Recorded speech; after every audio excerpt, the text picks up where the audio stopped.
Lecture को record कर रहे हैं आज की क्लास का। और आज की क्लास में हम बेसिकली तुलनात्मक लोक प्रशासन के बारे में बात कर रहे हैं। कल की भी क्लास में हमने तुलनात्मक लोक प्रशासन के बारे में बात किया था।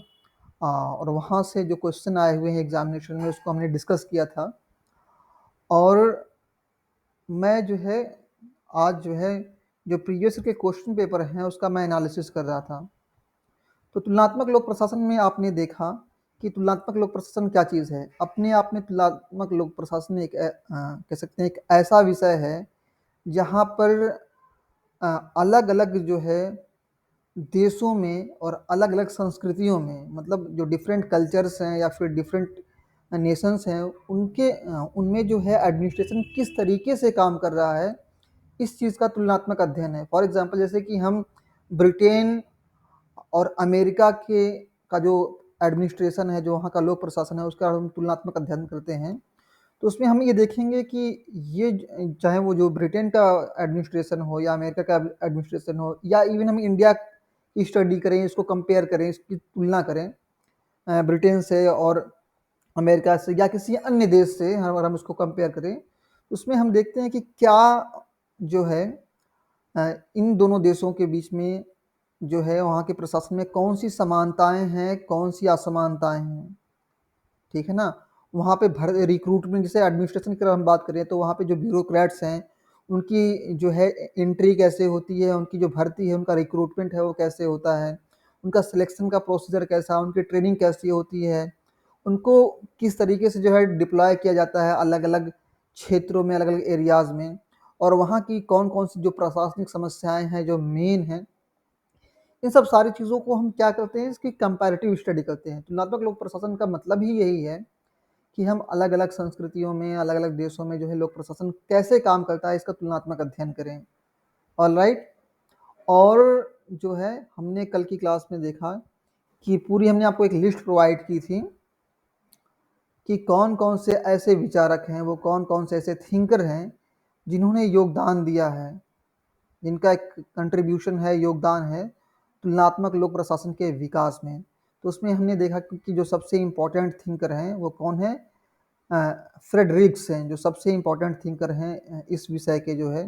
हालांकि और भी थिंकर्स हैं जिन्होंने इस विषय के विकास में, उसके डेवलपमेंट में योगदान दिया है, लेकिन सबसे जो इम्पोर्टेंट रोल है इसमें वो किसका है, वो फ्रेडरिक्स का है। और इसी वजह से जो हम देखते हैं कि फ्रेडरिक्स को father of comparative public administration कहते हैं उसको, मतलब उनको जो है तुलनात्मक लोक प्रशासन का जो है पिता कहते हैं, father of comparative public administration. और यहाँ से क्वेश्चन पूछा गया था यूजीसी नेट एग्जामिनेशन में, और इवन टीजीटी पीजीटी एग्जामिनेशन में भी, यूपी में तो पीजीटी का एग्जामिनेशन हुआ था लास्ट ईयर, उसमें भी यहाँ से क्वेश्चन थे कि वो कौन सा ऐसा विचारक है जिसको father of comparative public administration, तुलनात्मक लोक प्रशासन के पिता के रूप में हम जानते हैं। तो ये कौन है, एफ.डब्ल्यू. रिक्स, ये जो फ्रेडरिक्स हैं इनको हम जानते हैं। और यह एक क्वेश्चन और पूछा गया था यहाँ से कि 1960 और 70 के दशक में जो है जो कंपैरेटिव एडमिनिस्ट्रेटिव ग्रुप था, तुलनात्मक कह सकते हैं कि तुलनात्मक कह सकते हैं, यहाँ आप देखें कंपैरेटिव एडमिनिस्ट्रेटिव ग्रुप, इसको शॉर्ट में CAG बोलते हैं। तो तुलनात्मक प्रशासनिक समूह, इसको हम हिंदी में कैसे कह सकते हैं, तुलनात्मक प्रशासनिक समूह, इसको शॉर्ट में हम क्या बोलते हैं, CAG बोलते हैं। तो 1960 से 1970 के दशक में जो है आप देखते हैं कि F.W. रिक्स जो हैं इस संस्था के, इस समूह के क्या थे, चेयरमैन थे, अध्यक्ष थे। तो यहाँ से दो क्वेश्चन हमने अटेम्प्ट कर लिए थे। और हमने ये देखा था कि तुलनात्मक लोक प्रशासन के विकास में जो सबसे महत्वपूर्ण संस्था है वो कौन सी थी, CAG। आप हिंदी में जो नोट्स हैं यहाँ भी उनको देख सकते हैं, CAG यहाँ पे देखिए, जो कर्सर पे मूव कर रहा हूँ यहाँ पे आपको दिख रहा होगा।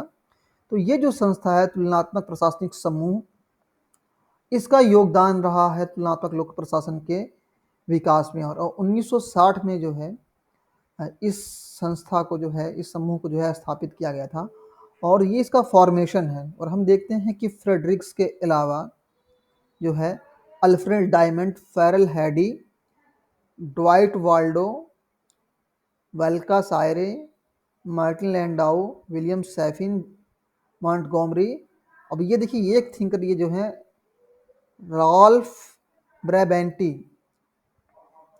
ये भी एक इम्पॉर्टेंट थिंकर हैं। और ये थिंकर्स खासतौर पर जो फेरल हैडी, राल्फ ब्रैबेंटी, ये जो जो किताबें लिखी हैं, इन किताबों को एग्जाम में कोट किया गया है। और मैं जो है पिछले ईयर के जो प्रश्न पत्र हैं, जो क्वेश्चन पेपर हैं, मैं उनका एनालिसिस कर रहा था। तो मैंने देखा कि वहाँ से प्रश्न पूछे गए हैं। और यह आप देखें, यहाँ पे इस किताब में मतलब देखिए, आमतौर पे मैं पहले से ही आपको कहता हूँ कि कोई आपको एक ऐसी किताब नहीं मिल सकती है जिसमें सारी चीज़ों को कवर कर लिया गया। जो एग्जामिनर है, जो पेपर सेट करते हैं, वो आमतौर पे जो है प्रमाणिक पुस्तकों का इस्तेमाल करते हैं। और वो ऐसे प्रोफेसर्स हैं, ऐसे जो हैं एग्जामिनर हैं, जिन्होंने ऑलरेडी जो है उस विचारक की जो ओरिजिनल बुक्स हैं उनको पढ़ रखा है। तो चूंकि उन्होंने जो है, जैसे फॉर एग्जांपल फ्रेडरिक्स की जो भी किताबें हैं, चाहे वो प्रिज्मेटिक सोसाइटी को लेकर के हो, फ्रंटियर ऑफ एडमिनिस्ट्रेशन हो, तो इन किताबों को उन्होंने ऑलरेडी पढ़ रखा है। लगभग 8 से 10 प्रोफेसर का पैनल होता है जो जाते हैं पेपर सेट करने के लिए, और वो अपने अपने फील्ड के एक्सपर्ट होते हैं और वो पेपर को सेट करते हैं। तो आमतौर पे जो प्रमाणिक पुस्तकें हैं उनको वो डायरेक्टली उन्होंने पढ़ रखी हैं वो किताबें, और वहाँ से वो पेपर को सेट करते हैं। तो मैं पेपर का एनालिसिस कर रहा था, मैंने देखा कि ये जो थिंकर्स है, जैसे कि फरल हैडी, राल्फ ब्रैबेंटी जो हैं थिंकर हैं, इनकी किताबों को कोट किया गया। और ये जो सामान्य पुस्तकें हैं, चाहे वो बी एल फाड़िया की हो या फिर लियम लक्ष्मीकांत की बुक हो या अवस्थियन महेश्वरी की, तो इन किताबों में इन थिंकर्स के जो है किताबों के जो नाम है वो नहीं आपको आमतौर पे सामान्य तौर पे आपको देखने को मिलेंगे। तो जब मैं पेपर का एनालिसिस कर रहा था, विश्लेषण कर रहा था, तो हमने सोचा कि आप लोगों के लिए एक ऐसी लिस्ट प्रोवाइड कर दी जाए आपको, जिसमें खास तौर पे फ्रेडरिक्स और जो इस विषय के जो थिंकर हैं, जिन्होंने इस विषय के विकास में योगदान दिया है, उनकी कौन कौन सी जो किताबें हैं जो एग्जाम के पॉइंट ऑफ व्यू से इम्पोर्टेंट हैं, उनकी आपको एक लिस्ट प्रोवाइड की जाए। जैसे कि आप यहाँ स्क्रीन पे जो क्वेश्चन देख रहे हैं, क्वेश्चन नंबर 47, इस क्वेश्चन को यूजीसी नेट एग्जामिनेशन में और इवन टीजीटी पीजीटी एग्जामिनेशन में और अलग अलग राज्यों में जो है, जो सेट के एग्जामिनेशन होते हैं, जैसे कि अभी देखिए एमपी में सेट का एग्जामिनेशन होने वाला है, जम्मू एंड कश्मीर में जो है सेट के फॉर्म आ गए हैं, और आप देखिए वेस्ट बंगाल में भी कुछ दिन पहले जो है सेट का एग्जामिनेशन हुआ। तो ये सारे क्वेश्चन जो है अलग अलग परीक्षाओं में रिपीट हो रहे हैं। तो चूंकि इस विषय पर इस टॉपिक से जो है प्रश्न पूछे गए हैं, तो इसलिए आपको जानना जरूरी है कि वो कौन कौन सी किताबें हैं जो एग्जाम के पॉइंट ऑफ व्यू से इंपॉर्टेंट है, जहाँ से क्वेश्चन पूछे जा सकते हैं। जैसे कि फॉर एग्जांपल देखें, जून 2015 में जो है इस टॉपिक से प्रश्न पूछा गया है, जून 2015 में पेपर थर्ड में। तो यूजीसी नेट एग्जामिनेशन में ये क्वेश्चन पूछा गया है, और आप यहाँ पे देखें कि कौन कौन से थिंकर को कोट किया गया है। जो थिंकर हैं उनको कोट किया गया है और उनकी किताबों को जो है कोट किया गया है। तो उन्हीं को आपको क्या करना है कि आपको दो लिस्ट दी गई है। एक तरफ जो है थिंकर्स के नाम दिए गए हैं, जो विचारक हैं उनके नाम दिए गए हैं, और दूसरी तरफ क्या है कि जो किताबों के नाम है और थिंकर के नाम है। मतलब आपको लिस्ट 1 को लिस्ट 2 से मैच करना है, ये मैच करना है कि कौन कौन से थिंकर है। तो आमतौर पे देखिए, जो आपके सिलेबस का जो हिस्सा है, फ्रेडरिक्स की अगर हम बात करें, यहाँ पे अगर हम फ्रेडरिक्स की बात करें, तो ये जो फ्रेडरिक्स की ये जो बुक है, कौन सी, फ्रंटियर ऑफ डेवलपमेंट एडमिनिस्ट्रेशन। अब ये किताब का जो नाम है ये इंग्लिश में ही है। अब ये मत कीजिएगा कि सर इसको हिंदी में बताएं। और वैसे भी हिंदी में जो नोट्स, जो किताबें हैं, जो नोट्स हम आपको प्रोवाइड हमने किया है या करेंगे, जिन्होंने फीस सबमिट कर दिया उन लोगों को। तो आप देखें जो है, अगर किताब की अगर हम बात करें, तो जो है फ्रंटियर ऑफ एडमिनिस्ट्रेशन की नाम की जो बुक है, उसको फ्रंटियर ऑफ एडमिनिस्ट्रेशन ही लिखा गया है। ठीक है, जैसे कि आप यहाँ पे देख सकते हैं, जैसे कि जो किताबों के नाम है वो भले ही इंग्लिश में, मतलब लेकिन हिंदी में भी जो उनके नाम लिखे गए हैं उसको इंग्लिश में ही लिखा गया है। तो यहाँ पे इस प्रश्न को देखें जो 2015 में पूछा गया है, और फ्रंटियर ऑफ एडमिनिस्ट्रेशन की जो बुक है, इसको जो है किसने लिखा है, फ्रेडरिक्स ने लिखा है। और यहाँ पे देखें, ये जो बुक है पब्लिक एडमिनिस्ट्रेशन एक कंपैरेटिव पर्सपेक्टिव, इसको किसने लिखा है, फेरल हैडी ने लिखा है।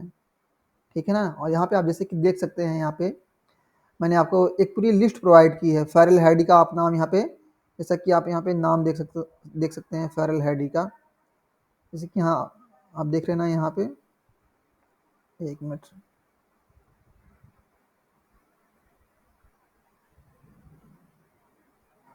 जैसे कि आप यहाँ देखिए फेरल हैडी का आप नाम देख रहे हैं, तो यहाँ पे क्या कि एग्जामिनर जो है इन डेप्थ जाकर के उसने क्वेश्चन पूछा है, या राल्फ ब्रैबेंटी की जो बुक है, आमतौर पे इन किताबों में नहीं है इनके नाम, और इन यहाँ एग्जाम में क्वेश्चन पूछा गया है।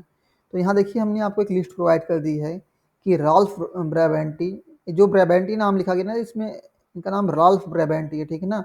तो इन्होंने एक बुक लिखी है public political and administrative development, इस बुक को लिखा है।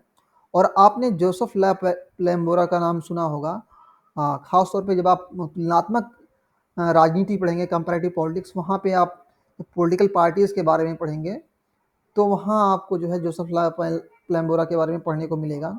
और उनकी ये जो बुक है bureaucracy and political development, actually ये सही मायने में जो बुक है वो राजनीतिक विकास पे है। ये बुक सही मायने में है कंपैरेटिव पॉलिटिक्स से रिलेटेड है, लेकिन चूंकि साथ ही में इन्होंने जो है ब्यूरोक्रेसी को भी इसमें डिस्कस किया है, तो ये एक ऐसी बुक है जो साथ ही साथ में ना केवल कंपैरेटिव पॉलिटिक्स को कवर कर रही है, ठीक है ना, कंपैरेटिव पॉलिटिक्स को कवर कर रही है, साथ ही साथ में ये क्या कर रही है कि ये पब्लिक एड को भी जो है, लोक प्रशासन को भी जो है कवर कर रही है। तो इस वजह से यहाँ पे प्रश्न पूछे गए हैं। और आप देखें जैसे कि फ्रेडरिक्स की अगर हम बात करें, फ्रेडरिक्स को आप जब राजनीतिक विकास के बारे में पढ़ेंगे, पॉलिटिकल डेवलपमेंट के बारे में पढ़ेंगे, तो उनका एक कॉन्सेप्ट है डेवलपमेंट ट्रैप। वहाँ भी आप देखेंगे कि ये जो थिंकर हैं जिनको आप तुलनात्मक लोक प्रशासन में पढ़ रहे हैं, उनको तुलनात्मक राजनीति में भी इन थिंकर्स को आप पढ़ेंगे। और इसीलिए मैंने क्या किया है कि आप देखें, एक मैंने आपके लिए एक पूरी लिस्ट क्रिएट कर दी है कि आप आमतौर पे जो आप देखें जो रिसेंट ट्रेंड है कि किस तरह के जो प्रश्न हैं यूजीसी नेट एग्जामिनेशन में पूछे जा रहे हैं। यूजीसी नेट एग्जामिनेशन की अगर आप बात करें, तो यहाँ पे कई बार प्रश्न पूछे गए हैं क्रोनोलॉजिकल ऑर्डर में। तो इसीलिए हमने क्या किया है कि हमने आपके लिए एक लिस्ट क्रिएट कर दी है। और इसमें जो है ये जो सारी किताबें आप देख रहे हैं फ्रेडरिक्स की, इन्होंने जितनी भी तमाम किताबें लिखी हैं, इसको हमने क्या किया है कि हमने इसको जो है कालक्रम के अनुसार, ठीक है ना, कालक्रम के अनुसार इसको हमने क्या किया कि व्यवस्थित कर दिया है। तो आप देखें फ्रेडरिक्स ने तो बहुत सारी किताबें लिखी हैं, ये मतलब ये कुछ इंपॉर्टेंट बुक्स को हमने यहाँ पे कोट किया है। उसमें जो सबसे इम्पोर्टेंट बुक है इकोलॉजी ऑफ एडमिनिस्ट्रेशन, इसमें वो बात करते हैं कि किस तरह से जो पर्यावरण है, जो सामाजिक आर्थिक राजनीतिक जो परिवेश है, कैसे वो लोक प्रशासन को प्रभावित करता है। इसमें इन्होंने इकोलॉजिकल पर्सपेक्टिव को जो है, पर्यावरणीय जो उनका कह सकते हैं कि दृष्टिकोण है, उसका उन्होंने इस्तेमाल किया है। इसके अलावा आप देखते हैं कि जो विकासशील देश है उनमें प्रशासन कैसे काम करता है, इस बुक में जो है इन्होंने इस टॉपिक को, इस कह सकते हैं कॉन्सेप्ट को कवर किया है। और आप देखेंगे जो तीसरी जो बुक है जिसको आप देख रहे हैं अभी अभी आपके सामने में जो है, आपने देखा क्वेश्चन पेपर में, यहाँ पे आप देख सकते हैं 2015 में जो क्वेश्चन पूछा गया है, फ्रंटियर्स ऑफ डेवलपमेंट एडमिनिस्ट्रेशन। तो इस बुक को जो है पूछा गया है। तो आप इसका एक स्क्रीनशॉट ले लें, ठीक है, आप इसका स्क्रीनशॉट ले लें ताकि जो है आपके पास में एक रिकॉर्ड रहे। आपसे एक रिक्वेस्ट है कि आप जब भी क्लास को अटेंड करने के लिए बैठें, तो आपके पास में आपका खुद का एक नोटबुक होना चाहिए, और साथ ही साथ में क्या है कि आप जो है क्वेश्चन बैंक आप एक मार्केट से परचेज कर लीजिए, या आप चाहें तो मुझसे भी परचेज कर सकते हैं क्वेश्चन बैंक। तो इसमें क्या है कि आप क्वेश्चन बैंक जब लेकर के बैठेंगे, तो उसमें हम आपको बता देंगे कि जैसे कि फॉर एग्जांपल, जैसे कि ये प्रश्न जो है 2015 में पूछा गया है पेपर 3 में, क्वेश्चन नंबर 47, तो आप उसको वहाँ पे नोट डाउन कर लेंगे कि हाँ ये जो क्वेश्चन नंबर 47 है, यहाँ से प्रश्न पूछे गए हैं। तो ये सारी लिस्ट है, और ये जो लिस्ट है अपने आप में एक जो है एग्जाम के पॉइंट ऑफ व्यू से काफ़ी इंपॉर्टेंट जो है ये लिस्ट है। इतनी किताबों को, लगभग ये 7 किताबें हैं, इसको आप अगर इसके इनके नाम याद कर लेंगे और उसके बाद जो है, तो ये काफ़ी है, इतने से बाहर नहीं जाएगा एग्ज़ाम में। और फॉर एग्जांपल आप देखें यहाँ पे कुछ क्वेश्चन पूछे गए हैं एग्जामिनेशन में फ्रेडरिक से, लगभग 36 क्वेश्चन पूछे गए हैं यूजीसी अभी तक जो है, यूजीसी नेट एग्जामिनेशन में जो है लगभग 36 क्वेश्चन पूछे गए हैं, जिसके फॉर एग्जांपल देखिए यहाँ पे एक प्रश्न ये आपको दिख रहा है कि who among the following remain the chairman of comparative administrative group in the United state of America for 10 year. मतलब ये निम्नलिखित में से कौन सा एक ऐसा विचारक है जो 10 साल तक कंपैरेटिव एडमिनिस्ट्रेटिव ग्रुप मतलब CAG, ये जो तुलनात्मक प्रशासनिक समूह है, इसके विषय में हमने कल की क्लास में हमने बात की थी और आज भी हम इसके बारे में बात कर रहे हैं। तो इस समूह के अध्यक्ष के तौर पे, चेयरमैन के तौर पे 10 साल तक किसने काम किया? तो जैसा कि हमने आपको कल की क्लास में बताया था कि फ्रेडरिक्स जो हैं, आप देखें फ्रेडरिक्स जो है उन्होंने 10 साल तक जो है, देखिए यहाँ पे लिखा हुआ है 1960 से 70 तक के दशक में CAG के अध्यक्ष थे कौन? फ्रेडरिक्स थे। तो यहाँ से देखिए एक प्रश्न पूछे गए हैं। और जैसे कि हम यहाँ पे किताबों के बारे में बात कर रहे हैं और आप देखें ये लिस्ट अपने आप में कंप्लीट है। इसको पढ़ने के बाद, ठीक है, ऑलमोस्ट जितने भी क्वेश्चंस हैं जो इस टॉपिक से आए हुए हैं, अभी तो हम बुक के बारे में बात कर रहे हैं, अभी आज ही की क्लास में जो है हम कॉन्सेप्ट के बारे में बात करेंगे।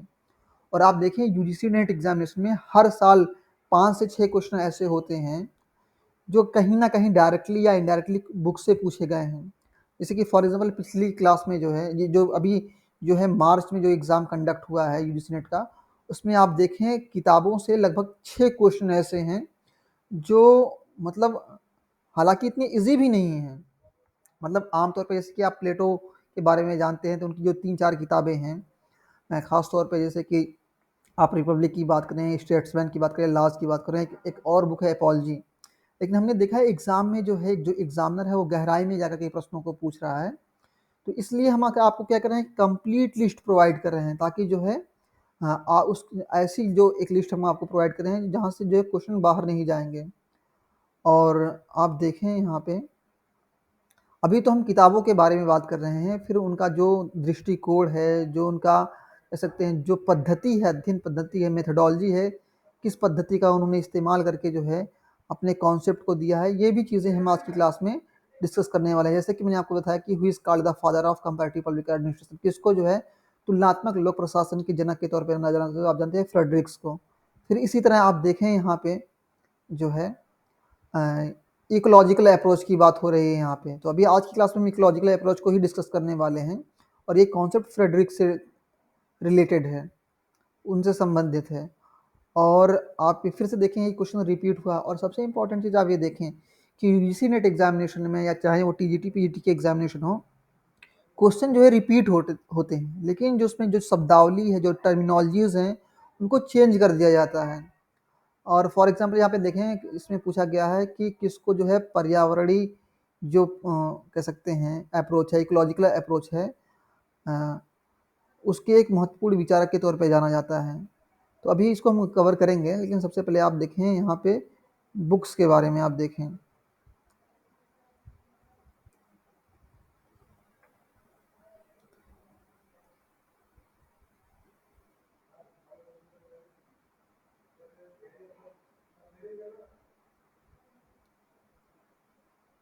ऑलमोस्ट 36 क्वेश्चन जो है आए हैं फ्रेडरिक से एग्जामिनेशन में। जैसे कि आप देखिए प्रिज्मेटिक सोसाइटी, तो प्रिज्मेटिक सोसाइटी का एक कॉन्सेप्ट भी दिया है फ्रेडरिक्स ने, जैसे कि आप यहाँ पे देख रहे हैं ऑप्शन ऑप्शन 4 में आप यहाँ पे देख रहे हैं, आप यहाँ देख रहे हैं ना प्रिज्मेटिक सोसाइटी यहाँ पे लिखी हुई है। और देखें प्रिज्मेटिक सोसाइटी का उन्होंने कॉन्सेप्ट दिया है और साथ ही साथ में जो है आप यहाँ पे देखिए प्रिज्मेटिक सोसाइटी के नाम से इन्होंने एक किताब भी लिखी है। और 1964 में इन्होंने इस कॉन्सेप्ट को डिस्कस किया था और अपने उसी कॉन्सेप्ट को फिर जो है 1973 में जो है उन्होंने रिवाइज किया था, उसको अपडेट किया था। तो आप देखिए इस तरह से ये जो लिस्ट है अपने आप में कंप्लीट है। यहाँ पे बुक से रिलेटेड जो क्वेश्चन आएंगे तो इस लिस्ट को पढ़ने के बाद, देखने के बाद आप जो है क्वेश्चन को करने में सक्षम होंगे, उसको मतलब आसानी से आप जो है क्वेश्चन को कर सकते हैं। और आप यहाँ पे देखें इकोलॉजिकल अप्रोच एक बार फिर से पूछा गया है यहाँ पे।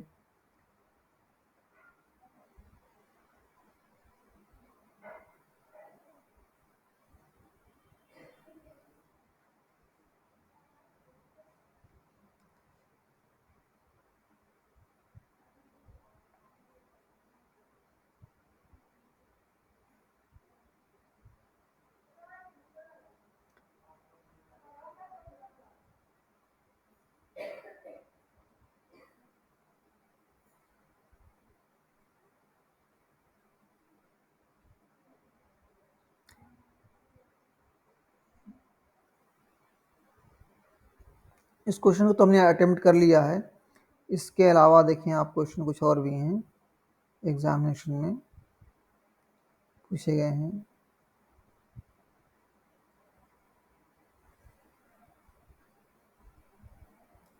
अब जैसे कि देखिए ये क्वेश्चन आप देख रहे हैं जो यहाँ पे क्या कि जो एडमिनिस्ट्रेटिव थिंकर्स हैं इनको जो है क्रोनोलॉजिकल ऑर्डर में ऑर्गेनाइज करने के लिए बात की जा रही है। मतलब जितने भी ये थिंकर्स हैं इनको जो है कालक्रम के अनुसार आपको ऑर्गेनाइज करना है। तो सिर्फ और सिर्फ कॉन्सेप्ट को पढ़ करके जो है आप इस तरह के क्वेश्चन को जो है सॉल्व नहीं कर सकते हैं। आपको क्या करना है कि ये जितने भी प्रशासनिक विचारक हैं एडमिनिस्ट्रेटिव थिंकर्स हैं उनको आपको इन डेप्थ जा करके स्टडी करनी पड़ेगी। तभी ये पॉसिबल है कि आप जो है इस तरह के जो प्रश्न हैं उनको जो है आप सॉल्व कर सकेंगे।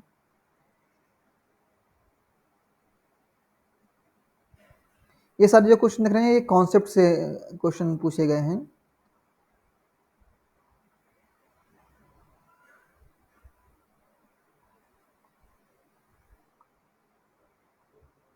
बार बार देखिए यहाँ पे इकोलॉजिकल पर्सपेक्टिव की जो है इकोलॉजिकल अप्रोच की बार बार बात हो रही है। ठीक है, अभी इन चीज़ों को भी और हम आगे इन डिटेल डिस्कस करेंगे। तो आज जो बेसिकली हम आज की क्लास में जो इस कॉन्सेप्ट को डिस्कस करने वाले हैं वो क्या है, वो है कि जैसे कि हमने कल की क्लास में जो है तुलनात्मक लोक प्रशासन के बारे में डिस्कस किया था।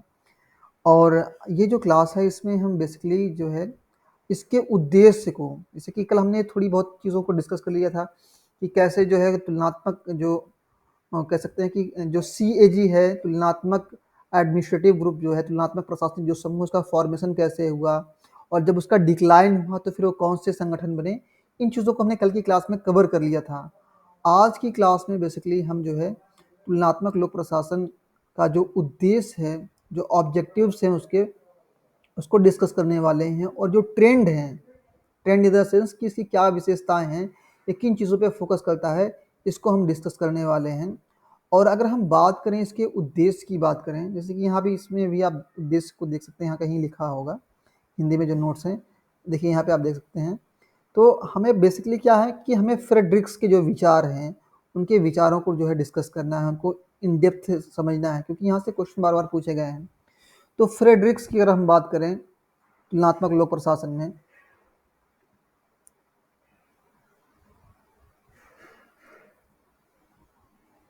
तो वो कहते हैं कि तुलनात्मक जो लोक प्रशासन है, जो कंपैरेटिव पब्लिक एडमिनिस्ट्रेशन है, वो सही मायने में क्या है कि एक मिश्रण है। क्या है? कॉम्बिनेशन है किसका? इंपेरिकल और नॉर्मेटिव कंसर्न का।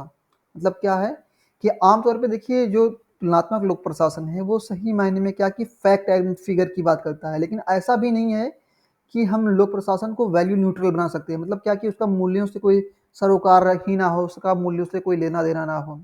और वो कहते हैं कि तुलनात्मक लोक प्रशासन के मुख्य रूप से जो है कितने उद्देश्य हैं? 4 उद्देश्य हैं, 4 पर्पजेज हैं उसके। पहला ये कि इस बात को लर्न करना, इसको समझना कि किसी भी प्रशासनिक व्यवस्था की ठीक है ना, किसी भी एक विशेष व्यवस्था की कौन-कौन सी विशेषताएँ हैं। जैसे कि फॉर एग्ज़ाम्पल हम अमेरिका की बात करें या फ्रांस की बात करें या ब्रिटेन की बात करें, तो हम देखते हैं कि यहाँ के जितने भी प्रशासन हैं वो अलग-अलग तरीके से काम करते हैं। फॉर एग्ज़ाम्पल न्यायालय की हम बात कर लें, ठीक है ना? न्यायालय की बात कर लें हम, तो वहाँ पे देखिए प्रशासनिक न्यायालय होते हैं फ्रांस में। और इंडिया में क्या है कि सिर्फ़ एक ही न्यायालय है, वहाँ पे 2 अलग-अलग न्यायालय काम करते हैं। हम अगर देखें इंग्लैंड में हम देखें भर्ती की का क्या कॉन्सेप्ट है, उसमें जो प्रशासनिक जो एडमिश जो प्रशासनिक पद हैं उन पे भर्ती किस तरह से होती है। अमेरिका में देखें तो इन सब जो कंट्रीज़ हैं इसमें हम देखते हैं कि इनकी जो प्रशासनिक व्यवस्थाएँ हैं वो अलग-अलग हैं। फॉर एग्ज़ाम्पल जैसे कि हम बात करें जो है न्यायिक पुनरावलोकन की बात करें, जैसे कि आमतौर पे कार्यपालिका जो कानून बनाते मतलब लागू मतलब जैसे कि आमतौर पे विधायिका जो है, जो लेजिस्लेचर है, विधानमंडल है, संसद है, वो कानून को बनाती है। और जो एग्जीक्यूटिव है, कार्यपालिका उसको जो है वो लागू करती है। तो सही मायने में कौन से लोग लागू करते हैं? जो ब्यूरोक्रेट्स होते हैं, जो नौकरशाह उसको लागू करते हैं। लेकिन उनके कार्यों की जो समीक्षा है वो सुप्रीम कोर्ट या हाई कोर्ट कर सकता है। मतलब उसी को जो है न्यायिक पुनरावलोकन कहते हैं। लेकिन हम ये देखते हैं कि जो है जो शक्तियाँ सुप्रीम कोर्ट को जो है या हाई कोर्ट को अमेरिका में या भारत में प्रदान की गई हैं, वो शक्तियाँ जो हैं ब्रिटेन में नहीं प्रदान की गई हैं, नहीं दी गई हैं। और आप देखें ब्रिटेन में क्या है कि सुपरमेसी ऑफ द पार्लियामेंट है, क्या है? Supremacy of parliament. तो जो जो वहाँ की जो संसद है वो सर्वोच्च है। और एक डिलोम एक विचारक हैं, वो कहते हैं कि जो ब्रिटेन की संसद है वो स्त्री को पुरुष और पुरुष को स्त्री बनाने के अलावा वो सारे काम कर सकती है। तो हमें क्या करना है, तुलनात्मक लोक प्रशासन में अलग अलग प्रशासनिक जो व्यवस्थाएं हैं, उनकी विशेषताओं का हमें अध्ययन करना है। और इसके बाद में उन जैसे कि हमने अब किसी एक व्यवस्था का अध्ययन कर लिया, उसके बाद हमें इस बात को एक्सप्लेन करना है कि वो कौन से ऐसे तत्व हैं, वो कौन से ऐसे फैक्टर्स हैं जो इस बात के लिए रिस्पॉन्सिबल हैं कि अलग अलग देशों में और अलग अलग संस्कृतियों में जो ब्यूरोक्रेसी का जो बिहेवियर है वो अलग क्यों है। आप देखें, देश में आज़ाद होने के पहले आप देखें यहाँ पे एक अलग प्रशासनिक व्यवस्था थी, जिनको जो है जो अंग्रेज थे वो उसको कंट्रोल करते थे। तो वो जो प्रशासनिक व्यवस्था थी वो अकाउंटेबल नहीं थी। और आज क्या है कि जो प्रशासनिक व्यवस्थाएं हैं अलग अलग देशों में, आप देखें कि अकाउंटेबिलिटी की अगर हम लेकर के बात करें या कह सकते हैं कि प्रतिबद्धता की बात करें, तो हम देखते हैं अलग अलग देशों में जो है जो नौकरशाही का जो व्यवहार है या जो उसके कार्य करने का जो तरीका है वो अलग है। तो वो कौन से ऐसे फैक्टर्स हैं जो उनको अलग बनाते हैं, इनका भी अध्ययन करना है तुलनात्मक लोक प्रशासन के अंदर में, कि अलग अलग देशों में, मतलब क्रॉस नेशनल का मतलब अलग अलग देशों में, और क्रॉस कल्चरल का मतलब कि अलग अलग संस्कृतियों में लोक प्रशासन जो है कैसे काम करता है, जो प्रशासनिक जो व्यवहार है, ठीक है, ब्यूरोक्रेट्स का, वो क्यों अलग है, जो नौकरशाह हैं वो अलग अलग तरीके से व्यवहार क्यों करते हैं। मतलब जहाँ पे आप देखें एक ऐसा एडमिनिस्ट्रेशन जहाँ पे जनता की सहभागिता होती हो, तो आमतौर पे जो वो जो प्रशासन होगा वो कहीं ना कहीं वो अकाउंटेबल होगा, कि मतलब एक निश्चित समय के अंदर, एक लिमिटेड टाइम के अंदर जो है उनको जो काम दिए गए हैं, जो टास्क दिया गया है, जो प्रोग्राम और पॉलिसी को इम्प्लीमेंट करने का जो काम दिया गया है, वो उसको जो है वो लागू करेंगे। और उनके वो उसके लिए उत्तरदायी हैं कि उसको उसका इम्प्लीमेंटेशन सही मायने में होता है कि नहीं। आप देखें बहुत से ब्यूरोक्रेट्स किसी पॉलिसी को जो है इम्प्लीमेंट करते हैं और उसमें कोई करप्शन होता है, तो आप देखिए रिटायर होने के बाद भी फिर उनको अरेस्ट किया जाता है। क्यों? क्योंकि उनको जो रिस्पॉन्सिबिलिटी दी गई थी वो उन्होंने सही से फुलफिल नहीं की। और हमारे वहाँ पे आप देखें जो एडमिनिस्ट्रेशन है वो अकाउंटेबल है। अगर आपको लगता है कि आपके जो राइट्स हैं उनका वायलेशन हो रहा है, तो उनके उस केस में जो है आप सुप्रीम कोर्ट जा सकते हैं। और फिर देखिए जो तीसरा उन्होंने उद्देश्य बताया तुलनात्मक लोक प्रशासन का, वो ये कि जो उन कारणों का अध्ययन करना, एग्जामिन करना, उनका परीक्षण करना for the success and failure of a particular administrative feature in a particular ecological setting. उन कारणों का अध्ययन करना कि किस वजह से क्या है कोई एक विशेष जो है जो प्रशासनिक व्यवस्था है, ठीक है, वो क्यों फेल कर जा रही है। जो कोई कोई कोई प्रशासनिक कह सकते हैं कि प्रोग्राम है, कोई पॉलिसीज़ हैं, वो क्यों, फॉर एग्जांपल जैसे कि मैं बार-बार एग्जांपल देता हूँ कि आप देखिए 1952 में जो है जब पंचायती राज व्यवस्था जब लागू की गई, 1952 में जो है पंचायती राज व्यवस्था को एक अलग प्रोग्राम के नाम से जो है सीडीपी, कम्युनिटी डेवलपमेंट प्रोग्राम के नाम से एक प्लान लाया गया। और सही मायने में क्या था कि ये एक पंचायती राज व्यवस्था का ही एक फॉर्म था। लेकिन जनता इसको लेकर के जागरूक नहीं थी, उसका पार्टिसिपेशन नहीं था, उसकी सहभागिता नहीं थी, और लोग उसको लेकर के जो है संवेदनशील नहीं थे, और इन चीज़ों से इंटरैक्ट नहीं कर रहे थे। और इस वजह से फिर क्या हुआ कि वो जो है ये जो प्रोग्राम था, सामुदायिक विकास कार्यक्रम था, ये फेल कर गया। तो जनता की जो सहभागिता है वो अपने आप में एक महत्वपूर्ण फैक्टर है कि कौन सी पॉलिसी जो है अपने आप में सफल होगी और कौन कौन सी पॉलिसीज जो हैं वो फेल होंगी। फॉर फॉर एग्जांपल सरकार कोई भी पॉलिसी बनाती है, फॉर एग्जांपल कि जैसे कि आप देखें जनसंख्या नियंत्रण की बात हो रही है, ठीक है, तो सपोज कि पार्लियामेंट एक कानून बनाती है जनसंख्या नियंत्रण की, लेकिन अगर उस कानून को या उस पॉलिसी को जो है अगर लोग नहीं मानते हैं, तो क्या आपको लगता है कि वो प्रोग्राम सक्सेसफुल हो जाएगा? आप एजुकेशन को लेकर के देखें या डॉवरी को लेकर के, दहेज को लेकर के देखें, ये समस्याएं जो है हमारे समाज में आज भी व्याप्त हैं। और जब तक कि पब्लिक का उसमें पार्टिसिपेशन नहीं होगा, लोग उसको लेकर के जागरूक नहीं होंगे, तब तक वो समस्याएं जो है बनी रहेंगी। तो तुलनात्मक लोक प्रशासन में उन सारे फैक्टर्स को भी स्टडी करना है कि कौन कौन से वो ऐसे तत्व हैं, वो कौन कौन से ऐसे घटक हैं जिनकी वजह से जो है ये जो सक्सेस और फेलियर होती है किसी प्रशासनिक व्यवस्था में, और ख़ास तौर पे कि जो परिवेश होता है, जो इकोलॉजी होती है समाज, फॉर एग्जांपल जैसे कि आप देखें किसी भी प्रशासनिक व्यवस्था में, किसी भी देश में, समाज में आप देखें कि वहाँ की जो आप देखें जो वहाँ का जो परिवेश है, जो वहाँ का पॉलिटिकल परिवेश है, जो राजनीतिक परिवेश है उसका, चाहे उसका जो इकोनॉमिक या आर्थिक जो उसका परिवेश है, चाहे चाहे जो उसका कल्चरल जो परिवेश है, ठीक है, कल्चरल जो जो वहाँ की संस्कृतियाँ हैं, वहाँ की मान्यताएँ, वहाँ की परंपराएँ, तो ये सारी चीज़ें, ठीक है, कहीं न कहीं जो है प्रशासन को जो है इन्फ्लुएंस करती हैं। आप देखें अभी मणिपुर में क्या हो रहा है, वहाँ पे जो है मणिपुर पूरा जल रहा है। क्यों जल रहा है? क्योंकि वहाँ पे जो है जो मैत्री कम्युनिटी है उसको जो है क्या किया जा रहा है कि उनको जो है शेड्यूल ट्राइब का दर्जा देने की बात हो रही है। तो ये सब सारी जो परिस्थितियाँ हैं, ये कहीं न कहीं जो है जो प्रशासनिक व्यवस्था है उसको जो है प्रभावित करती हैं, और एट द सेम टाइम जो है प्रशासन प्रशासन भी प्रभावित करता है। फॉर एग्ज़ाम्पल जैसे कि आप देखें जैसे कि हमारे वहाँ पे आप देखें कि अभी कोविड आया था, ठीक है ना? कोविड आया था, या और आप देखें कि पोलियो की समस्या थी। तो इन सब के निवारण के लिए वैक्सीनेशन का प्रोग्राम जो है हम लेकर के आए, हमारी सरकार लेकर के आई। तो कहने का मतलब ये है कि प्रशासन भी जो है कहीं न कहीं जो है प्रभावित करता है सामाजिक आर्थिक परिवेश को। तो एक तरफ ये सारी चीज़ें चाहे जो राजनीतिक, आर्थिक, सामाजिक ये जितने भी या सांस्कृतिक जो भी परिवेश हैं, ये प्रशासन को प्रभावित करते हैं, एडमिनिस्ट्रेशन को प्रभावित करते हैं। मतलब एडमिनिस्ट्रेशन इनको प्रभावित करता है, और ये एडमिनिस्ट्रेशन को, मतलब क्या कि ये एक दूसरे से प्रभावित होते हैं और एक दूसरे को प्रभावित भी करते हैं। तो सही मायने में क्या है कि तुलनात्मक लोक प्रशासन इन्हीं सारी चीज़ों के बारे में बात करता है कि वो कौन से ऐसे फैक्टर्स हैं, किसी प्रशासनिक व्यवस्था की कौन सी विशेषताएं हैं, और ये भी कि एक प्रशासनिक व्यवस्था में किस तरह से सुधार होते हैं। आप देखें कि पहले जो जो व्यवस्थाएं थी उसमें नेपोटिज्म की बात होती थी।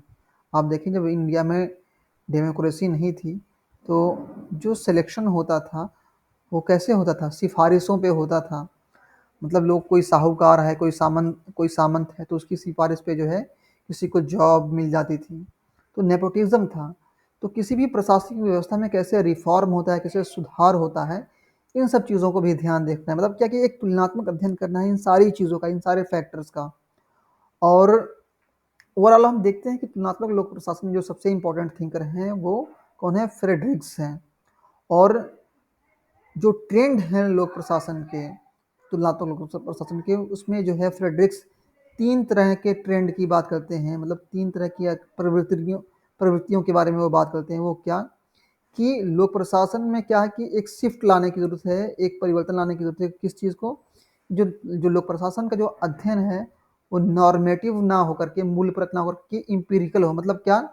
कि जैसी यथास्थिति है, जो कंडीशन है उसको आप एज़ इट इज़, जैसे जो चीज़ें हैं उसका जो है आप उसका मूल्यांकन करें, उसका इवैल्यूएशन करें, और जैसी चीज़ें हैं उसको एज़ इट इज़ आप एक्सप्लेन करें। आम तौर पे जो नॉर्मेटिव कॉन्सेप्ट होते हैं, जो स्टडीज़ होती हैं, उसमें इस बात पे फोकस किया जाता है कि कैसे होना चाहिए, मतलब जैसे कि कैसे एडमिनिस्ट्रेशन को कैसे काम करना चाहिए। लेकिन यहाँ पे इस बात पे फोकस हो रहा है कि एडमिनिस्ट्रेशन कैसे काम कर रहा है, कैसे लोगों से वो डील कर रहा है, इस बात पे फोकस, मतलब कैसे करना चाहिए इस बात पे फोकस नहीं है। फोकस इस बात पे कि कैसे वो काम कर रहा है, कैसे लोगों को डील कर रहा है, जो प्रॉब्लम्स है एडमिनिस्ट्रेशन के सामने उसको कैसे हैंडल कर रहा है। और दूसरा ये कि a shift from एडियोग्राफिक studies. Actually देखिए, ये जो विचारक हैं फ्रेडरिक्स, ये कुछ अलग-अलग तरीके की स्पेशल टर्मिनोलॉजीज़ का इस्तेमाल करते हैं। तो उन शब्दावलियों को भी थोड़ा-सा याद रखने की ज़रूरत है, क्योंकि ये शब्दावलियों से भी क्वेश्चन पूछे गए हैं एग्ज़ामिनेशन में। तो ये एडियोग्राफिक का मतलब ये है कि आम तौर पे जो प्रशासनिक व्यवस्था थी सिर्फ़ एक देश का अध्ययन हम कर लेते हैं। फॉर एग्ज़ाम्पल कोई स्टडी कर रहा है, तो अमेरिका के बारे में ही स्टडी कर रहा है, या ब्रिटेन के बारे में कर रहा है, या फ्रांस के बारे में कर रहा है, या चाइना के बारे में कर रहा है। लेकिन यहाँ पे अब क्या बात हो जा रही है कि आप सिर्फ़ एक कंट्री को सेंटर में रख करके स्टडी नहीं करेंगे, बल्कि क्या करेंगे आप यूनिवर्सल स्टडी करेंगे, नोमोथेटिक स्टडी करेंगे। इसमें क्या है कि आप अलग-अलग जो कंट्रीज़ हैं, उनके प्रशासनिक व्यवस्था का आप जो है अध्ययन करेंगे। और तीसरा यहाँ पे आप देखें कि a shift from non ecological studies to ecological study. आम तौर पे जो है हम देखें शुरुआती दौर में जो प्रशासन का जो बिहेवियर था वो इस तरह से था कि प्रशासन जो है सिर्फ और सिर्फ जो है इस बात पे फोकस करता था कि जो उसको पॉलिसीज़ दी गई हैं, जो प्रोग्राम्स दिए गए हैं, बस उसको कैसे लागू करना है।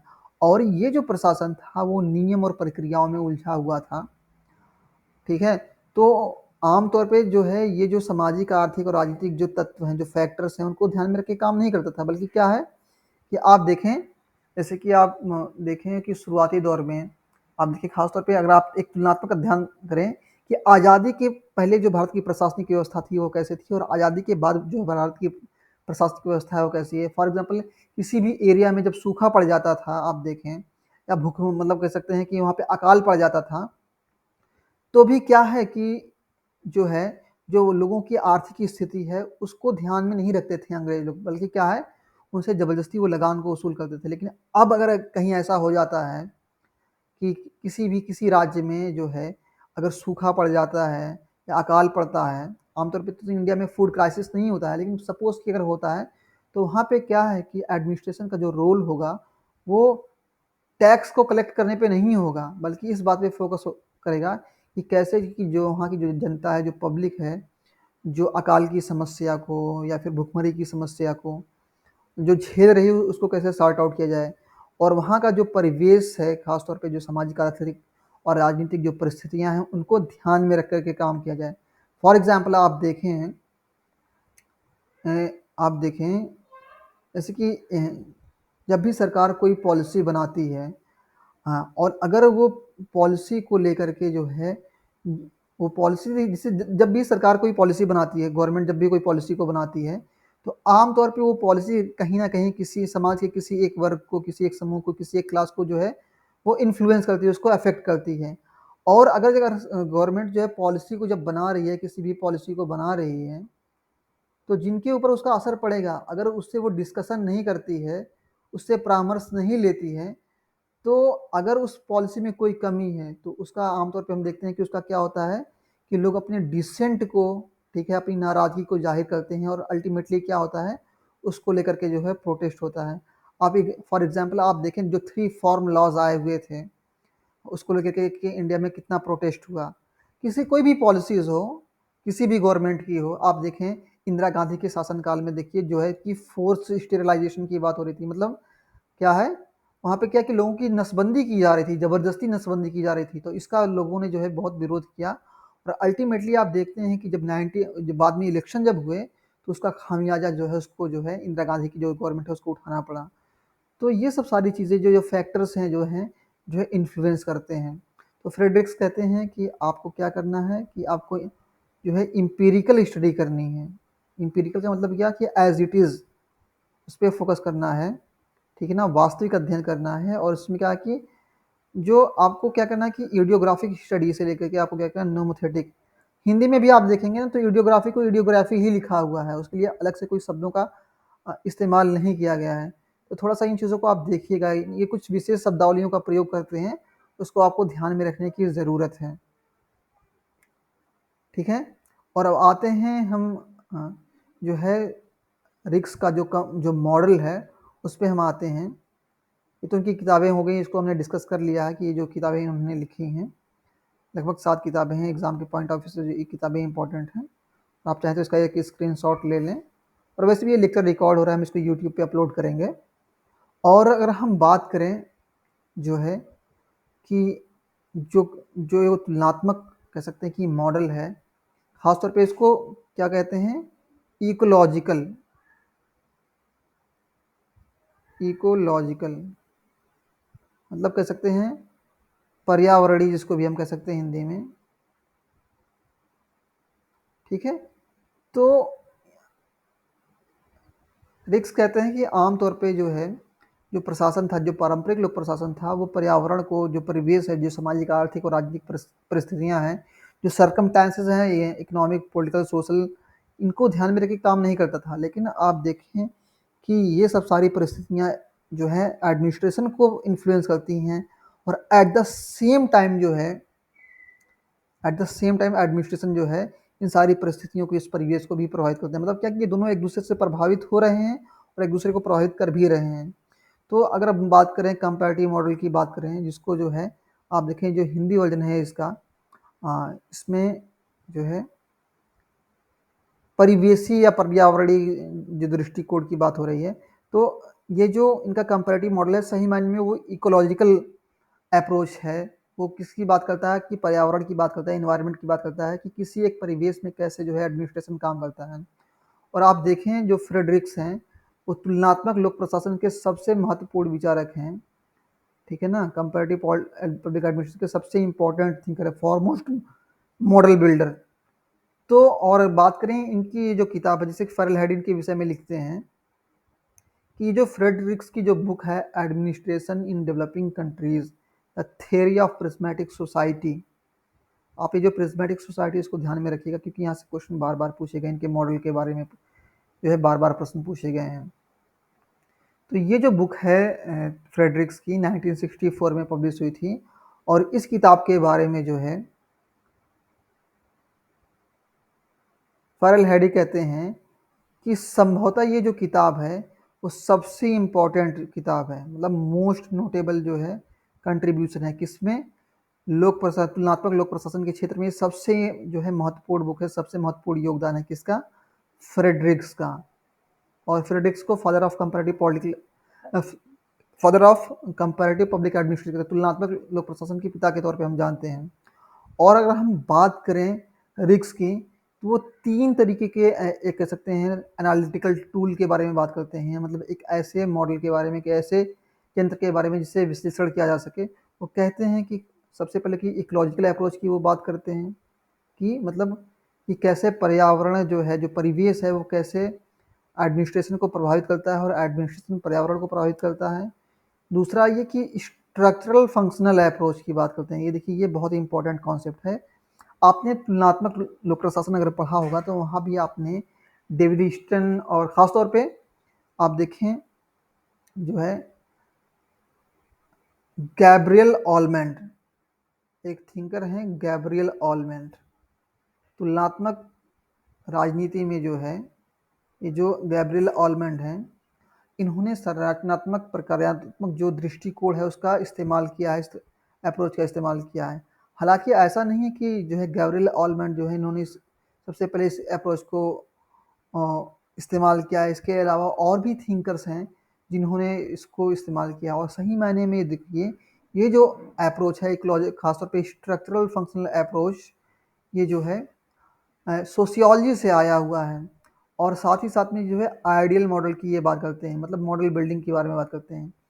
आमतौर पे देखिए कि अगर यहाँ पे जो है फ्रेडरिक्स नौकरशाही के बारे में बात करते हैं, ब्यूरोक्रेसी के बारे में बात करते हैं, नौकरशाही के बारे में ये बात करते हैं। तो नौकरशाही की अगर हम बात करें तो मैक्स वेबर का जो मॉडल है, जो इसको आइडियल टाइप कहते हैं, ठीक है, मैक्स वेबर का जो मॉडल है, मैक्स वेबर की अगर हम बात कर रहे हैं यहाँ पे, मैक्स वेबर, तो इनका ये जो मॉडल है इसको हम क्या कहते हैं, आइडियल टाइप।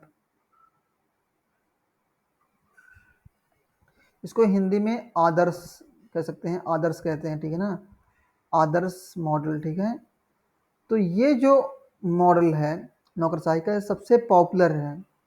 और ये जो कॉन्सेप्ट है नौकरशाही का, इसके एक विकल्प के तौर पे, एक अल्टरनेटिव के तौर पे जो है फ्रेडरिक्स अपने आइडियल मॉडल को जो है प्रेजेंट करते हैं। और ये कहते हैं कि ये जो रिक्स का जो कॉन्सेप्ट है, रिक्स का जो मॉडल है, सॉरी ये जो मैक्स वेबर का जो मॉडल है, ये सिर्फ पाश्चात्य देशों में ही एप्लीकेबल है। जब इनके मॉडल को आप देखें, इन्होंने अथॉरिटी की बात की है, खासतौर पे इन्होंने जो है ट्रेडिशनल अथॉरिटी यानी पारंपरिक सत्ता, उसके अलावा जो है करिज्मेटिक अथॉरिटी की बात की है, और फिर लीगल और रैशनल अथॉरिटी, मतलब तार्किक, और मतलब ये तीन तरह की अथॉरिटी की बात करते हैं फ्रेडरिक्स जो है, मैं सॉरी मैक्स वेबर तीन तरह की अथॉरिटी की बात करते हैं। और इस इन्हीं के कॉन्सेप्ट के एक विकल्प के तौर पे, एक अल्टरनेटिव के तौर पे जो है हम देखते हैं कि मैक्स वेबर अपने थ्योरी ऑफ ब्यूरोक्रेसी को या अपने नौकरशाही के मॉडल को जो है वो प्रपोज करते हैं। देखिए कुछ थिंकर ऐसे होते हैं जो एक विकल्प के तौर पे कुछ थ्योरीज को प्रेजेंट करते हैं। इवन आप देखें, चाहे आप जेएस मिल की बात करें तो जेएस मिल ने क्या किया, उपयोगितावाद में संशोधन किया, किसके, बेंथम के। या हम अरस्तू की अगर हम बात करें, अरस्तू ने क्या किया, प्लेटो के राजनीतिक दर्शन में जो यूटोपियन कॉन्सेप्ट थे, जो दार्शनिक मतलब ऐसे कॉन्सेप्ट थे, ऐसे पहलू थे जो पूरी तरह से काल्पनिक थे, जिसको इस धरातल पे इस प्लेनेट पे लागू नहीं किया जा सकता, उसको रिमूव किया। हम देखते हैं कि आमतौर पे जो है प्लेटो ने की जो बुक है रिपब्लिक, उसमें जो कॉन्सेप्ट डिस्कस किए गए हैं उसको अरिस्टोटल ने रिजेक्ट कर दिया। लेकिन जो उसकी बाद की जो किताबें हैं, जो स्टेट्समैन है, स्टेट्समैन में जो उसने जो राज्यों का जो वर्गीकरण किया है, क्लासिफिकेशन किया है, उसको जो है अरिस्टोटल ने अडॉप्ट किया है अपनी बुक पॉलिटिक्स में। और इसके साथ साथ आप देखें जो सबसे बड़ी बुक है, जो सबसे लास्ट बुक है किसकी, प्लेटो की, लॉज। लॉज में जो है प्लेटो रूल ऑफ लॉ के बारे में बात करते हैं, और रूल ऑफ लॉ यानी विधि के शासन को जो है हम देखते हैं कि अरस्तु जो है एज इट इज़ उसको अडॉप्ट करते हैं। तो मतलब ऐसा नहीं कि अरस्तु ने जो है पूरी सारी थ्योरीज को जो है रिजेक्ट कर दिया, एक विकल्प उन्होंने प्रदान किया। और जब आप विकल्प की बात करते हैं तो जो मॉडल पहले से एग्जिस्ट जो मौजूद है, जो एग्जिस्ट कर रहा है, उसकी कमियों को दूर करने की बात की जाती है, और एक ऐसा विकल्प प्रदान करने की, एक ऐसा अल्टरनेटिव सामने रखने की कोशिश की जाती है जिससे जो अन्य समस्याएं हैं उसका भी समाधान किया जा सके। जैसे कि फॉर एग्जांपल जो वेबर का जो कॉन्सेप्ट है नौकरशाही का, ये जो इनका कॉन्सेप्ट है मैक्स वेबर का, तो वेबर का जो कॉन्सेप्ट है वो विकासशील देशों पे, जो डेवलपिंग कंट्रीज हैं, जो विकासशील देश है, उन पे एप्लीकेबल नहीं होता है। क्यों? क्योंकि आप देखें यहाँ पे ये जो कॉन्सेप्ट है इनका स्ट्रक्चरल फंक्शनल अप्रोच, तो अलग अलग काम को करने की अलग अलग संस्थाएं होती हैं। फॉर एग्जांपल जैसे कि हम देखें अगर कि कानून बनाना है, अगर लॉ को बनाना है, कानून को बनाना है, तो उसके लिए क्या, कि उसके लिए पार्लियामेंट है, विधानमंडल है उसके लिए, ठीक है ना। अगर कानून को लागू करना है, मतलब ये तो लॉ को बनाना हो गया, उसको इम्प्लीमेंट करना है, उसको लागू करना है अगर, ठीक है, तो उसको लागू करने के लिए कौन सी संस्था है, कार्यपालिका है आपकी, जो एग्जीक्यूटिव है वो है। और न्याय की अगर हम बात करें, ठीक है ना, मतलब अगर इसकी फॉर एग्जाम्पल कोई कानून बनाया गया, उसको लागू किया गया, और उसको लागू करने में क्या है कि नहीं, जो है लोगों के जो अधिकार हैं, जो मूल अधिकार है, फंडामेंटल राइट्स है, उनका अगर वायलेशन हो रहा है, उल्लंघन हो रहा है, तो उस केस में फिर क्या है कि उस केस में हम देखते हैं कि न्यायपालिका है, क्या है कि वहाँ पे न्यायपालिका है, जुडिशियरी है। जुडिशियरी क्या कर रही है, अगर ऐसा कोई प्रोविज़न है किसी भी कानून में, किसी लॉ में, जिससे लोगों के अधिकारों का उल्लंघन हो रहा है, तो उस कानून को आप देखें कि जो न्यायपालिका है उसको नल एंड वाइड, मतलब उसको अवैध घोषित कर सकती है। ठीक है, तो इस तरह किसी भी कंट्री के का प्रशासन चलता है, और अलग अलग संस्थाएं हैं, पार्लियामेंट है, ठीक है ना, नौकरशाही है, न्यायपालिका है, ये अलग अलग संस्थाएं हैं जो अलग अलग काम को पूरा करती हैं। लेकिन कोई ज़रूरी नहीं कि सारी देशों में ये जो अलग अलग स्ट्रक्चर हैं, जो अलग अलग जो संस्थाएं हैं वो विकसित हों। आप देख सकते हैं खास तौर पे जो ऐसी कंट्रीज़ हैं, फॉर एग्जांपल जैसे कि जो आप देखें ऐसी सरकारें, इसके फॉर एग्जांपल आप अफगानिस्तान का एग्जांपल ले सकते हैं। तो अफगानिस्तान अपने आप में क्या है कि एक जो है एक विकासशील देश है, पिछड़ा हुआ देश है। तो यहाँ पे अभी देखें, जैसे कि आप देखें वहाँ पे क्या है कि एक ही काम को करने के लिए, चाहे वो कानून को बनाने का काम हो, चाहे कानून को लागू करने का काम हो, ठीक है ना, या उस पर निर्णय देने का काम हो सकता हो कि एक ही संस्था कर रही हो, या फिर कोई ऐसा देश हो जहाँ पे मिलिट्री शासन हो। मतलब जैसे कि आप म्यांमार का एग्जाम्पल ले सकते हैं, ठीक है ना, आप वर्मा का जो है एग्जाम्पल ले सकते हैं। तो मान लो कि यहाँ पे मिलिट्री शासन है, तो मिलिट्री ही सब कुछ कर रही है, मिलिट्री कानून बना रही है, मिलिट्री कानून को लागू कर रही है, मिलिट्री निर्णय दे रही है। तो जो स्ट्रक्चरल फंक्शनल अप्रोच है बेसिकली इस बात पे फोकस करता है कि किसी देश में जो है जो संस्थाएं हैं, जो अलग अलग संस्थाएं हैं, जो स्ट्रक्चर्स हैं, संरचनाएं हैं, उनका किस तरह से विकास हुआ है, और क्या ये संरचनाएं अलग अलग तरीके से, मतलब अलग अलग कार्यों को संपादन कर रही हैं, या एक ही जो संरचना है, एक ही जो स्ट्रक्चर है, वो एक से ज़्यादा काम को कर रहा है। और ख़ास तौर पे जो ट्रांजिशनल सोसाइटीज़ होती हैं, मतलब क्या कि मतलब वो उनकी जो स्थिति है वो बीच वाली स्थिति है, मतलब वो अभी विकसित भी, मतलब क्या है कि वो पारंपरिक तो नहीं रह गए हैं, लेकिन क्या है कि वो पूरी तरह से विकसित भी नहीं हो पाए हैं। वो उनकी जो स्टेज है, जो उनकी स्थिति है, वो संक्रमणकालीन है, क्या है, ट्रांजिशनल है अपने आप में, ठीक है ना, अपने आप में जो उनकी कंडीशन है वो ट्रांजिशनल है। तो उस केस में क्या है कि हम देखते हैं कि एक ही संस्था अलग अलग तरीके से काम करती है, अलग अलग कार्यों को संपादित करती है, उसको परफॉर्म करती है। तो इसी के बारे में जो है खासतौर पे जो विकसित, जो विकासशील देश हैं, उन देशों में जो है प्रशासन कैसे काम करता है, इसी के बारे में जो है फ्रेडरिक्स बात करते हैं। और जैसे कि आप उनकी बुक का टाइटल देख सकते हैं, एडमिनिस्ट्रेशन इन डेवलपिंग कंट्रीज, मतलब विकासशील देशों में जो है प्रशासन। और ये यहाँ पे ये बात करते हैं थियरी ऑफ प्रिज्मेटिक सोसाइटी के बारे में। और ये बात करते हैं यहाँ पे इकोलॉजिकल अप्रोच की अगर हम बात करें, तो वो कहते हैं कि यहाँ पे जो है इंटरेक्शन की ये बात करते हैं कि जो है जो प्रशासनिक जो व्यवस्था है, जो एडमिनिस्ट्रेटिव सिस्टम है, वहाँ के इन्वायरमेंट पे, जो वहाँ की जो वहाँ की राजनीतिक, सामाजिक, सांस्कृतिक या आर्थिक जो परिस्थितियाँ हैं, जो आयाम हैं, उनसे कैसे इंटरेक्ट करता है, इस बारे में वो बात करते हैं। और वो कहते हैं कि ये जो क्या है, ये जो एडमिनिस्ट्रेटिव सिस्टम है, ये जो प्रशासनिक व्यवस्था है, वो अपने आप में क्या है, एक उपव्यवस्था है। मतलब समाज में देखिए, समाज की अलग अलग संरचनाएं होती हैं। समाज जैसे सोसाइटी के अंदर ही, जैसे आप देखें, चाहे वो राजनीतिक संस्थाएं हों, चाहे आर्थिक संस्थाएं हों या सांस्कृतिक संस्थाएं हों, किसके अंदर काम करती हैं, समाज के अंदर ही काम करती हैं। तो अपने आप में क्या है कि एक उपव्यवस्था है। जो सोसाइटी है, जो समाज है, अपने आप में क्या है कि एक सिस्टम है। ये क्या है, अपने आप में कि एक सिस्टम है, और इस सिस्टम के अंतर्गत जो है बहुत सारे सिस्टम हैं। वो कौन कौन से सिस्टम है, फॉर एग्जांपल जैसे कि जो है चाहे वो राजनीतिक व्यवस्था हो, सामाजिक व्यवस्था हो, सांस्कृतिक व्यवस्था हो, आर्थिक व्यवस्था हो, ये सब सारी चीज़ें काम करती हैं। तो ये सब जो व्यवस्थाएं हैं, जो संरचनाएं हैं, ये ये जो है इसको प्रभावित करती हैं, एडमिनिस्ट्रेशन को प्रभावित करती हैं, जो प्रशासन है उसको प्रभावित करती हैं।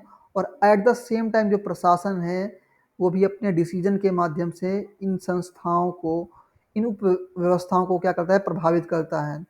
और हालांकि बात करें इकोलॉजिकल अप्रोच की, ये जो परिवेशीय दृष्टिकोण है, इकोलॉजिकल अप्रोच की अगर बात करें, इसका हिंदी जो ट्रांसलेशन है परिवेशी या पर्यावरणीय, मतलब सही मायने में तो पर्यावरणीय होना चाहिए, परिवेशी जो दृष्टिकोण है।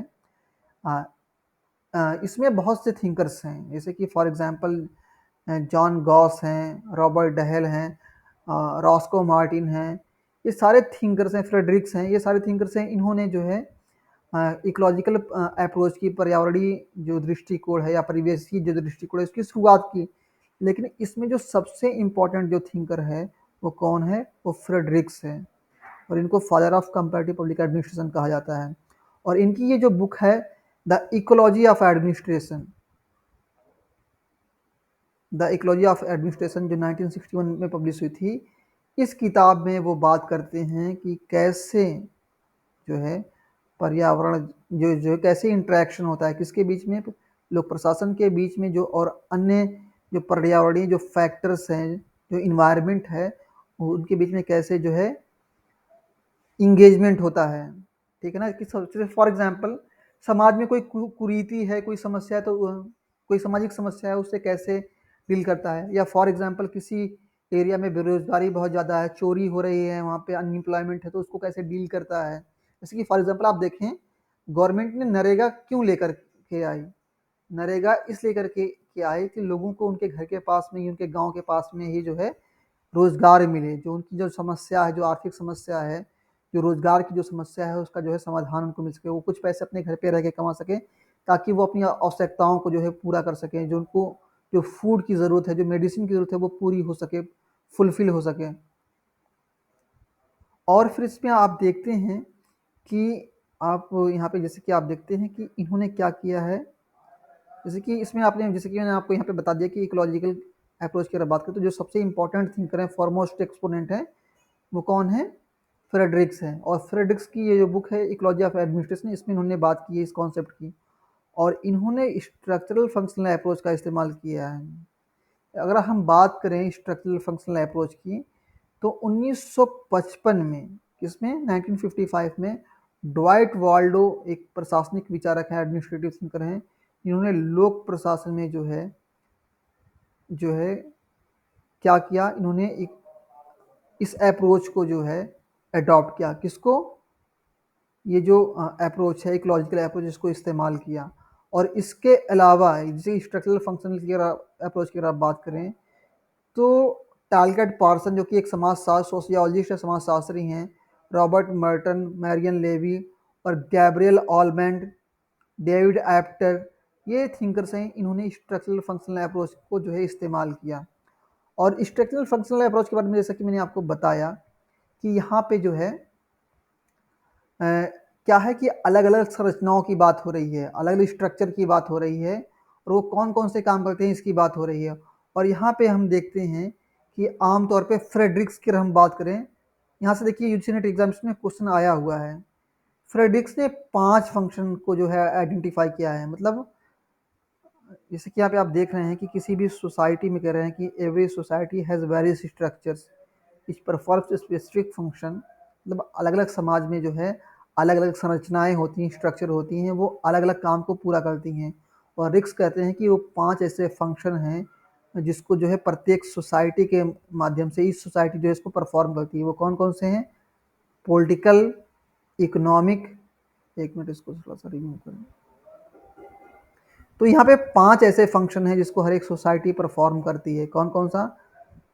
वहाँ का जो पॉलिटिकल सिस्टम, मतलब जो पॉलिटिकल फंक्शन है उसको देखती है, जो इकोनॉमिक फंक्शन है उसको देखती है, जो सोशल फंक्शन है उसको देखती है, सिंबॉलिक फंक्शन को देखती है, और कम्युनिकेशन यानी संचार को वो देखती है।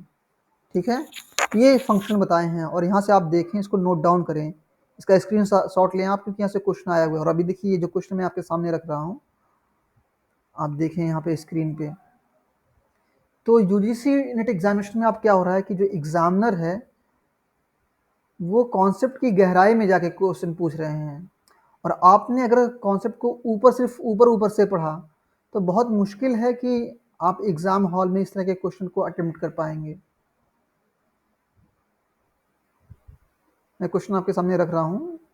ऑलमोस्ट 36 क्वेश्चन जो है फ्रेडरिक से पूछे गए हैं।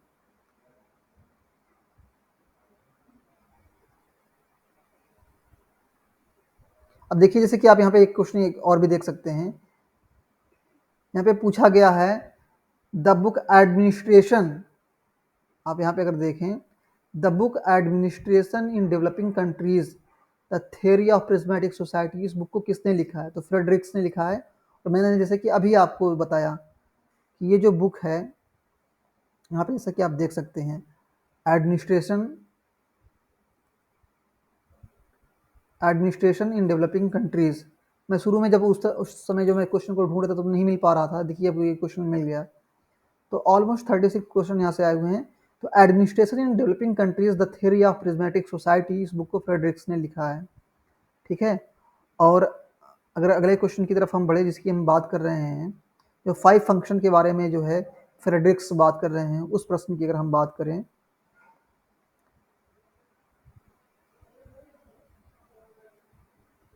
एक मिनट, क्योंकि 36 क्वेश्चन है ना, तो थोड़ा सा ढूंढने में जो है उसको सर्च करने में थोड़ा सा समय लगता है। और कभी कभी क्या होता है कि हम जल्दी से उस पर क्लिक कर देते हैं तो क्वेश्चन स्किप हो जाता है। मतलब एक साथ 2 क्वेश्चन 3 क्वेश्चन एक बार में निकल जाते हैं।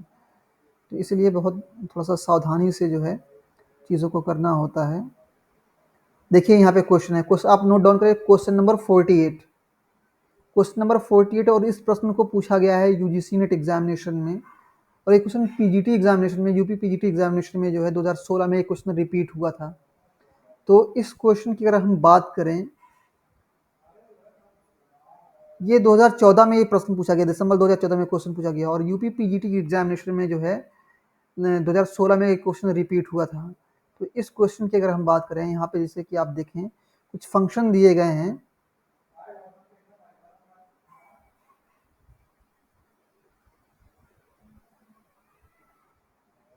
क्वेश्चन नंबर यहाँ पे आप देखें 48, ठीक है। क्वेश्चन नंबर 48 में आप देखें, यहाँ पे पूछा गया है कि which one of the following was not the list, which one of the following which one of the following was not in the list of functional requisite for any society given by Fredericks.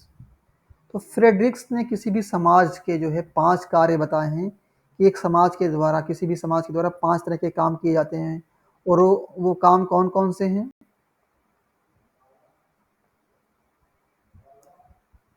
बस almost एक class complete हो गई है, बाकी जो concept हैं वो हम कल डिस्कस करेंगे। इस क्वेश्चन को करने के बाद हम क्लास को फिनिश करेंगे, बाकी जो चीज़ें हैं वो हम कल डिस्कस करेंगे।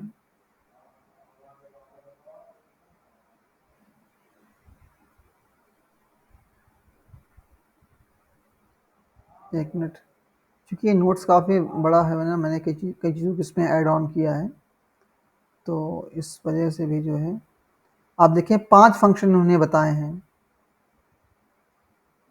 जो है 5 फंक्शन बनाए हैं, जैसा कि आप यहाँ पे देख सकते हैं। वो कौन कौन से हैं? वो फंक्शन कौन से हैं? पॉलिटिकल हैं, इकोनॉमिक हैं, सोशल हैं, सिंबॉलिक है और कम्युनिकेशन। और यहाँ आप क्वेश्चन में देखेंगे अगर, जैसा कि आप यहाँ पे देख सकते हैं, तो यहाँ पे इकोनॉमिक है, पॉलिटिकल है, कम्युनिकेशनल है, लेकिन एडमिनिस्ट्रेटिव नहीं है। ठीक है ना? आप जैसे कि यहाँ पे देख सकते हैं, पॉलिटिकल, इकोनॉमिक, सोशल और सिंबॉलिक और कम्युनिकेशनल, ये 5 फंक्शंस हैं। तो आप उसमें कौन सा ऑप्शन जो है करेक्ट हो जाएगा? ऑप्शन जो बी है यहाँ पे वो करेक्ट हो जाएगा, करेक्ट हो जाएगा। ठीक है, इसमें जो है, इस क्वेश्चन में जो है ऑप्शन जो बी है वो करेक्ट हो जाएगा। मतलब फ्रेडरिक्स के अनुसार किसी भी समाज के द्वारा जो 5 काम किए जाते हैं उसमें ये जो प्रशासनिक काम है वो सम्मिलित नहीं है। ठीक है ना? एक्चुअली क्या कि देखिए, बात ये है ना कि पॉलिटिकल जो ऑर्गेनाइजेशन होता है, मतलब गवर्नमेंट की, जिसकी अगर हम बात करते हैं, गवर्नमेंट की अगर हम बात करते हैं, सरकार की बात करते हैं, तो सरकार जो गवर्नमेंट के बारे में हम बात करते हैं, तो गवर्नमेंट के 3 अंग होते हैं। खासतौर पे जो पॉलिटिकल सिस्टम होता है, जैसे कि इंडियन पॉलिटिकल सिस्टम की अगर हम बात करें, तो उसमें क्या कि गवर्नमेंट है, गवर्नमेंट के अंदर ही जो है 3 ऑर्गन्स हैं, और इसी में जो है विधायिका जो है, लेजिस्लेचर जो है, और फिर एग्जीक्यूटिव जो है, कार्यपालिका, और जुडिशियरी। तो एग्जीक्यूटिव जो है वो इन चीज़ों को देखती है, मतलब ओवरऑल ये जो पॉलिटिकल, जो एडमिनिस्ट्रेशन की बात हो रही है, ये सही मायने में पॉलिटिकल स्फीयर के अंदर ही आते हैं। ऑलराइट गाइस, तो आई थिंक ये कॉन्सेप्ट यहाँ तक आपको क्लियर होंगे। कल की क्लास में जो है, जो इनके जो मॉडल्स हैं, खासतौर पे इन्होंने 2 मॉडल्स की बात की है, एक एग्रेरिया इंडस्ट्रिया मॉडल और एक fused prismatic diffracted model. Actually ये जो शब्दावलियाँ हैं बहुत कठिन शब्दावलियाँ हैं, और इन्होंने विशेष रूप से जो है अपने प्रतिमान को, अपने मॉडल को प्रस्तावित करने के लिए, प्रपोज करने के लिए उन्होंने इन शब्दावलियों का प्रयोग किया है। तो इस कॉन्सेप्ट को हम कल की क्लास में डिस्कस करेंगे, और फिर उसके बाद ये जो चैप्टर 1 है कंपैरेटिव पॉलिटिक्स का, वो कवर हो जाएगा। और ऑलमोस्ट अगर हम बात करें अभी तक की क्लास में जो हमारी हुई है, लोक प्रशासन की जो हमारी क्लासेस हुई हैं, उसमें हमने ऑलमोस्ट जितनी भी चीज़ें जो हैं, जो एग्ज़ाम के पॉइंट ऑफ व्यू से इम्पॉर्टेंट हैं, वो सारी चीज़ें हमने डिस्कस कर ली हैं। फॉर एग्ज़ाम्पल अगर हम बात करें, हमने लोक प्रशासन की जो मीनिंग है, जो डेफिनेशन है, उसको डिस्कस कर लिया है हमने। जो है, जो परिभाषाएं हैं लोक प्रशासन की, उसको डिस्कस कर लिया है, उसका जो नेचर है उसको डिस्कस कर लिया है, उसके उद्देश्य को डिस्कस कर लिया है। उसके अलावा एक डिसिप्लिन के तौर पे जो है पॉलिटिकल, जो है पब्लिक एडमिनिस्ट्रेशन का कैसे विकास हुआ है, इसको हमने डिस्कस कर लिया है। हमने जो है अ, जो है आगे की पिछली क्लासेस में जो है विकास प्रशासन को डिस्कस कर लिया है। लोक प्रशासन और निजी प्रशासन के बीच में क्या अंतर है, इसको हमने डिस्कस किया है। जो नवीन लोक प्रशासन का कॉन्सेप्ट है, इसको डिस्कस कर लिया है। नवीन जो लोक प्रबंध है, उसको हमने डिस्कस कर लिया है। तो ये आखिरी कॉन्सेप्ट है पेपर 1 का। और आप देखें, इस टॉपिक से हमेशा कम से कम इस चैप्टर से 1 से 2 क्वेश्चन, मतलब 2 क्वेश्चन तो आम बात है, कभी-कभी 3 क्वेश्चन भी सिर्फ चैप्टर 1 से ही होते हैं। तो ये चैप्टर 1 ऑलमोस्ट कंप्लीट हो जाएगा। ऑलमोस्ट हमारे 10 लेक्चर्स हैं। Okay guys, thank you so much.